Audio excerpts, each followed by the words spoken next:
賽馬會飛象拍住上，其實係透過一個精準教育嘅模式，針對年青人呢係3個好重要嘅成長關口，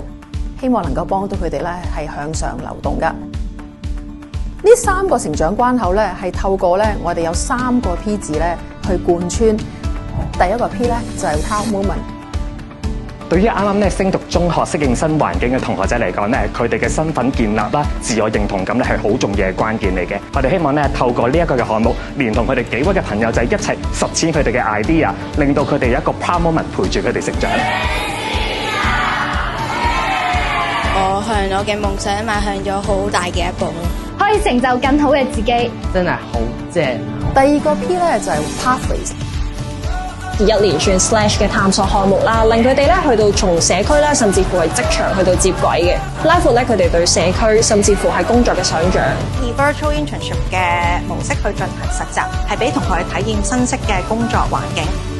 喺高中階段，我哋同僱主一齊設計沉浸式嘅實體工作體驗，等同學可以了解更多唔同工作崗位嘅 VASK， 以自己嘅性格特質去為升學同埋就業做更好嘅準備。可以讓我發掘自己嘅興趣，而讓我自己有更多嘅路線去選擇我自己嘅未來生活，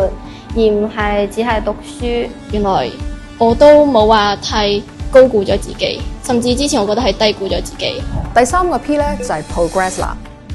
PT 係一個2年嘅在職實習計劃，以強項為本嘅配對方式，吸納合適同 career ready 嘅人才，為唔同志向嘅年青人開拓多元出路。而更加重要咧喺呢個計劃裏面咧，其實我哋發展咗一個全新嘅成績表 RC 360。